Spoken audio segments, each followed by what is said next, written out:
So I got out of bed, and I have to admit, I got out of bed, and I was a little worried. So I went to the wall plate, and I hit the button for the blackout shades, and they began to open. And then I hit the button for the solar shades, and they began to open. And then I got the courage to actually walk to the window. And I looked out there. You know what I saw? I saw a blue sky. And I felt such relief. I can't tell you, my friends. Yes, I saw a blue sky. I saw at least 3/4 of all essential birds up at work and singing. I guess the non-essential birds got the day off. School kids, I found out, still going to get breakfast, lunch, snack, ecstasy, whatever else they get, still on display and still in plentiful supply. All of the welfare checks and all of the food stamp cards are still usable. They have not been shut down. Everybody in Obama's base, depending on government, is going to have a fine day, even though CNN has now got another clock up. Yesterday they had their countdown clock. Now they've got a count going on the length of time the government has been shut down. Hi, folks. How are you? Rush Limbaugh here behind the golden EIB microphone. 3 hours of broadcast excellence. Look, I don't mean to sound off-putting here, but I have been doing this for 25 years, and as a result, you've been alive for all this time. I mean, most of you have. None of this. It's amazing how similar all of this is. It's amazing the formula that exists here. It's amazing the absence of any real news about what is happening in this country. It is nothing more than a template and a narrative that's dragged out, pulled out of a drawer, that's held for every time something like this happens, and everything that's been said about every government shutdown in my lifetime is being said. Well, except I didn't even know when the government was shut down during the Reagan years. And, you know, there were a lot of times when it was, and I didn't even know it. Yeah, I think the government was shut down 7 times during the Reagan years. I have to look up the number, but it was a significant number. But a big deal wasn't made of that. The first government shutdown that was actually treated as the end of life as we know it was 1995. And that's provided the template and the narrative ever since. And it's breathtaking to watch this because it's so wrong. It's so absent any reality and substance, in fact. The shutdown's not even the story today. The story is this is the first day the Obamacare exchanges are open, and it is a disaster. Reporter after reporter has been going to healthcare.gov, trying to log on and buy an insurance policy, and it is an absolute mess. I think, you know, I thought about appointing myself national navigator. Have you seen this story? There's apparently there are at healthcare.gov, both at the brick and mortar locations and at the Department of Health and Human Services, or whoever's running this show, and the website, they're navigators, and they are there to help people navigate the process. And a memo has gone out to the navigators from the government. As Obamacare enrollment begins, the Department of Health and Human Services has a helpful tip for the program's so-called navigators. Quote, do not leave documents that contain personally identifiable information or tax return information on printers and fax machines. This warning is contained in Section 2.4.3 of the 207-page Health Insurance Marketplace Navigator Standard Operating Procedures Manual. Are you kidding me? We have a 207-page operator's manual for the people running Obamacare. 207-page operator manual.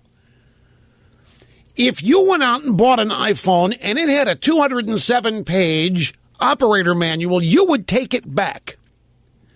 If you bought anything that had a 207-page operator manual, other than your car, and those things, every other page is a safety warning designed to keep the lawyers off everybody's back, or a picture, yeah, you'd take it back. But here, a 207-page operator manual, and they have such little confidence in the people they've hired to do this, they have to remind them, by the way, don't leave people's tax returns lying around the office. By the way, don't leave any of their personal or personally identifiable information on printers or in fax machine. The same section of the 207-page operator's manual asks navigators to double-check the fax number before faxing Obamacare enrollees' tax returns. Get this.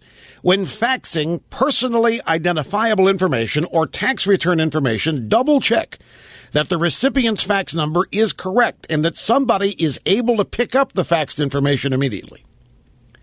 Holy smokes, folks. If they have to remind people of that, do you realize you're worried about the NSA? You need to be worried about the Obamacare navigators. Anyway, it's a disaster. Now, I know some people say, Rush, I mean, come on, it's so massive, it has to be a disaster. They've had 3 years, folks. They have had 3 years to set this up. Obamacare has been the quote-unquote law of the land for 3 years. They've had 3 years to get this system up and running. They have known for 3 years it was coming. This is utterly irresponsible. It is a great illustration of the total inability of the federal government to manage something like this. None of that is going to end up mattering. But I'm going to tell you, I've been chronicling people. There have been some journalists like Charlie Spearing at the D.C. Examiner. There's a 6-page story on his adventures. He calls them misadventures of just creating an account at healthcare.gov. And you know what people are learning? Can't keep their doctor. People are learning they can't keep their plan if they like it. Some people are learning that their annual cost may be as high as $33,000. Some people are learning their annual cost could be $26,000, $25,000. That's the story today. And of course, it's being obscured and papered over by the affection that the drive-bys have for this shutdown, because to them, all this is, as we pointed out cleverly and correctly yesterday, is just the latest assault on the Tea Party. That's all it is an attempt to destroy the Tea Party, an attempt to destroy the Republican Party. That's all this shutdown is. The only people affected by this are the 800,000 to 1 million non-essential workers. And if you want to go to the Grand Canyon, you can't today. It's shut down. The national parks are shut down. But what is the Grand Canyon but a giant hole? Let's face it, folks. It may be pretty, it may be unique, but it's a hole in the ground. You know, you can't even go there because the government shut down. What kind of government do we have that cannot even let people get to the bottom of a hole without government assistance? The one thing you do not need government for is to find the bottom of a hole, but you can't go there today because the government shut down. And the national parks, which is no big deal because more and more of those are off limits anyway. There were 8 government shutdowns during Reagan. And the what? Oh, yeah, I told you the Panda Cam. I was first with it. Well, the Washington Post was first with that. And I had people sending me that story all night last night. It made me wonder, what am I doing here? I broke the story along with the Washington Post that the Panda Cam at the National Zoo is dormant. It's black. I mean, blank. You can't see the panda. Camera's not being operated. Non-essential person obviously does that. So I got emails last night. Yeah, Rush, look at this. You can't even see the panda at the zoo. I said, yeah. I know. Anyway, the Obamacare opening day, and a lot of people, I want to repeat this, a lot of people are going to cut them some slack, Rush, because I mean, massive. I know, it's been 3 years they've had to set this up. Now the fines, all of that, that's all been delayed. They don't have the ability to administer it. I don't think, folks, you talk about the employer mandate has been waived, and everybody wants, well, let's have the individual mandate. I don't think they have systems in place to administer anything right now. I think this law is whatever Obama says it's going to be from day to day. But there's a little story out there, and I mean little. It's not being covered. Drudge has a link to it, but that's the only place I've seen it. And I think this story has as much to say about the decline of American culture as anything we could find out there today. And it is this: the Office of Personnel Management. That's the group, by the way, that is subsidizing members of Congress up to 75% of their health care.